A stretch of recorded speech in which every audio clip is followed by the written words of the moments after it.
Hello and welcome back to everyone to the PhD related videos.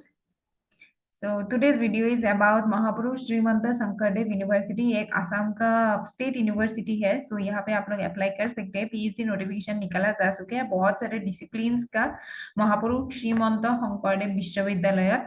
सो देख लेते हैं. ये नौगांव डिस्ट्रिक्ट में है जो कि गुवाहाटी से थोड़ा सा आगे है. गुवाहाटी से लाइक आप लोगों को प्राइवेट कार लेके जा रहे हैं तो 2 hours 2 to 2.5 hours max 3 hours लग ही जाएगा ऐसा समझ सकते हैं. पब्लिक ट्रांसपोर्ट से भी जा सकते हैं आप लोग डायरेक्टली. सो वहां से भी जा सकते हैं. So the communication is good. Apply कर सकते हैं. सो देख लेते हैं डिटेल्ड एडवर्टाइजमेंट को. So information admission to the PhD through MSSBRAT September 2026, online applications are invited from the eligible candidates for appearing in the Mahapurusha Srimanta Sankardeva Vishwavidyalaya. Research admission test होगा to be held at Naugaon में ही होगा and वो अच्छा गुवाहाटी में भी होगा and Dhubri exam centres में भी होगा. सो ओके गुवाहाटी तक लाइक नौगांव तक नहीं जाने से भी हो जाएगा. बहुत लोगों का मेन सेंटर गुवाहाटी पर जाता है. सो गुवाहाटी में भी होगा एंड धुबरी में भी होगा जो last no the southeast or we can say southeast part of Assam. Dhubri पर भी एग्जाम सेंटर दिया जाएगा तो यहाँ पे भी आप लोग दे सकते हैं एग्जाम ना. देन डिपार्टमेंट सेंटर का देख लेते हैं. एसएमईज डिपार्टमेंट में है टोटल सीट 7. कॉमर्स में है 5 सीट्स. देन कंप्यूटर एप्लीकेशन में 2 सीट्स है. Economics 2, education 6, English 9, geography 4, judicial studies 7, mathematics 5, north east studies 8. ये जुडिशियल स्टडीज अलग जैसा लग रहा है. दो we can say it law but they are giving it as judicial studies. Sounds different, sounds unique, isn't it? Then performing arts 6, physics 3, political science 2, Sankardeva studies 3, social work 2, sociology 5, biotechnology 3, yogic science 2, botany 6, zoology 6. So यहाँ पे कुछ note है. No of seats, number of seats. Okay star mark करके कुछ seats है क्या?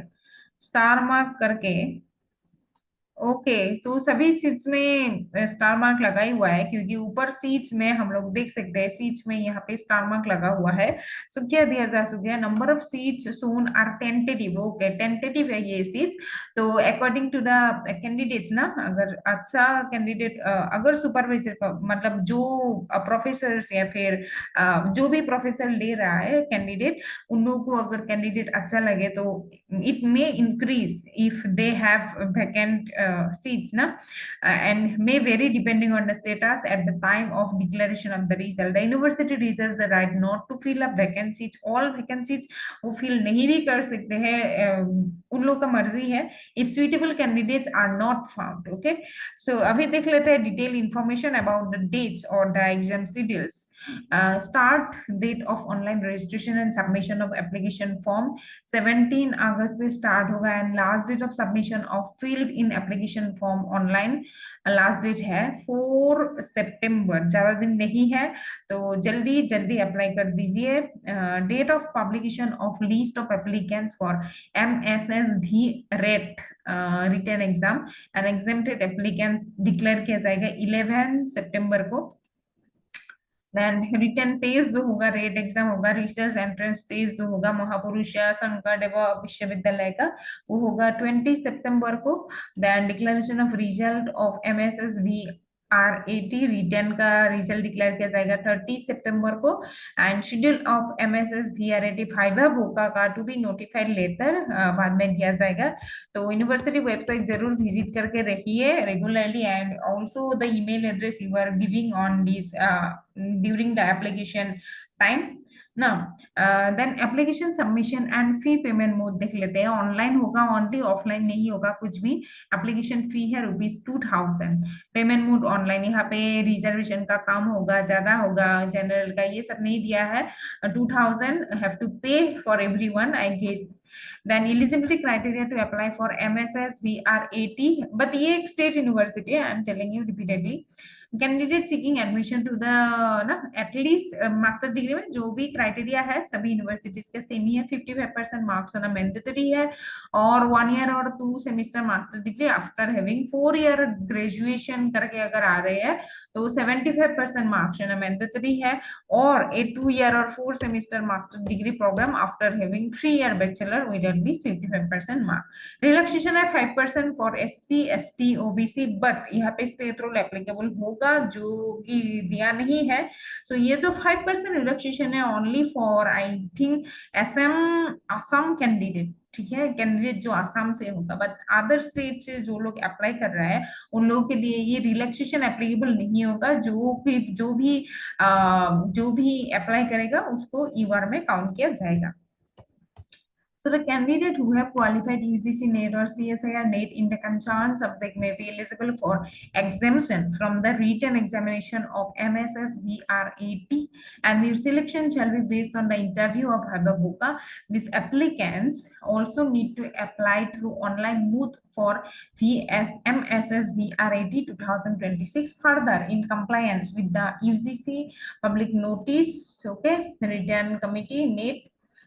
Okay, category 3 का भी यहाँ पे काउंट किया जाएगा। Have qualified NET in category 3 are also example. Okay okay, so the main point is that NET का हम लोग का क्या होता है, 3 कैटेगरी होता है। First category is whoever cleared JRF ना, second category is that LS professorship जिन लोगों का क्लियर हो चुकी है उन लोग, assistant professor.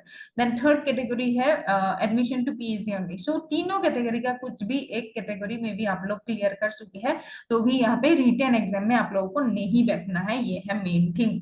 So but the PhD program जो भी होगा उन लोगों का जो नेट का स्कोर होगा वो valid up to 1 year only. Okay, so last अभी ये जून का जुलाई अगस्त महीना चल रहा है, तो लास्ट ईयर आई मीन 2025 का जून का मे भी चलेगा नहीं भी चल सकता है, बट आप लोग, मैं यही बोलूंगी, यही रिकमेंड करूंगी कि दिसंबर का नेट का आप लोगों का जो स्कोर है उसको डालिए, ठीक है। However, all the exempted category candidates will be required to appear in the personal interview or viva voce to be conducted by the concerned department or centers and when notified for admission to the PhD program. For PhD in Sankardeva studies, completed master degree in any discipline होने से हो जाएगा, ठीक है, जो संकरदेवा study के लिए apply करना चाह रहे हैं with at least 55% marks, fine.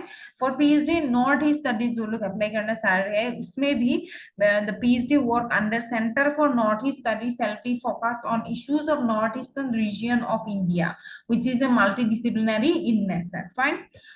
Then उसके बाद और क्या है, eligibility completed master degree in history और इंग्लिश। ओके, सो जो लोग PhD नॉर्थ ईस्ट स्टडीज में करना चाह रहे हैं उसके लिए एलिजिबिलिटी क्राइटेरिया है English, master degree in English में होना या फिर हिस्ट्री में होना जरूरी है, विथ एटलीस्ट 55% मार्क्स होना मास्टर डिग्री में जरूरी है।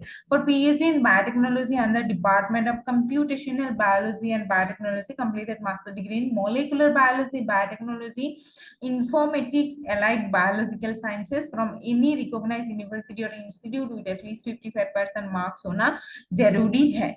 Then eligibility criteria for international study students applying for admission, उसके लिए कुछ है, foreign nationals with degree from Indian universities will be treated on par with Indian national for admission purposes. Foreign national with foreign degrees must meet the minimum educational requirement, okay, as given if above equivalent to an Indian master degree in the relevant discipline. In addition, they should have a valid passport and visa.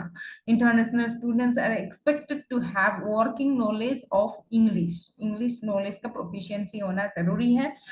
For the international student, you should have to proficient in English speaking and writing, right? And then processing of applications for admission to the PhD program shall be scrutinized and a list of eligible candidates to appear in the Mahapurusha Srimanta Sankardeva Vishwavidyalaya research admission test shall be prepared and put on the notice board, ठीक है। So university website visit करते ही रहना है after applying for the program, right? So ये हो गया। उसके बाद duration है minimum 3 year and maximum 4 to 6 year including course work ना। Also PhD procedure के लिए कुछ दिया जा सके, ऑनलाइन एप्लीकेशन एडमिशन कैसे होगा, apply online, visit the university portal ना, देन एडमिशन नोटिस आप लोगों को दिख जाएगा, रजिस्टर करना है, वन टाइम पासवर्ड मिलेगा, ये सब सभी में आप लोगों को पता ही है। अभी पीएचडी का अप्लाई कर रहे हैं तो अभी तक मास्टर्स वगैरह इन सब में सेम चीज होते ही आ चुके हैं। सिलेक्शन प्रोसीजर कैसे होगा, भाइबा बुक का होगा, जो लोग रिटर्न में पास करेंगे या फिर नेट स्कोर के हिसाब से लिस्ट निकाला जाएगा, ठीक है। उसके बाद इंटरव्यू होगा, वहां पे आप लोगों को क्या करना है, mainly like research proposal like बना के लेके जाना है, ठीक है। रिसर्च प्रपोजल के अकॉर्डिंग लोग लेते हैं। देन यहाँ पे क्या है, incomplete application without application fee shall be automatically rejected. The entrance test syllabus shall consist 50% of research methodology and 50% subject specific, which is within PG level. For selection of candidates based on the entrance test conducted, a weightage of 70% दिया जाएगा written test को and 30% दिया जाएगा interview और viva वोका को। And जिसका written test नहीं होता उसका 100 वो वेटेज दिया जाएगा नेट स्कोर के बेसिस पर, ठीक है। 70% जो स्कोर होगा। For written test exempted candidates, their selection shall be on the basis of their performance in the interview और viva होगा। Okay okay okay. सो जिन लोग रिटर्न टेस्ट नहीं दे रहे हैं उन लोगों का डायरेक्टली इंटरव्यू और viva होगा, जैसा होगा उसके बेसिस पर ही लिया जाएगा। उसके बाद है कैंसिलेशन ऑफ एडमिशन क्यों हो सकता है, candidate shell forfeit his or her seat if admission is not taken on the specified date. Fine. A research scholar shall also forfeit the seat if he or she fails to attend classes without valid ground and permission of the head of the department concerned for consecutive 15 days। ये आजकल दिया जा चुके हैं। Course और classes में आप लोगों को अटेंड रहना मैंडेटरी है आजकल, ठीक है। कुछ भी कारण में अगर नहीं आ पा रहा है तो आप लोगों को ईमेल या फिर जाके खुद से बताना है, हेड ऑफ द डिपार्टमेंट को एप्लीकेशन देना है कि this are my reasons that please consider and I am not able to take the class, आप लोग को बताना है। The name of the research scholar shall also be stuck of the rolls of the university. Admission of the research scholars may also be cancelled in case they fail to register their names in the university within notified dates. Fine.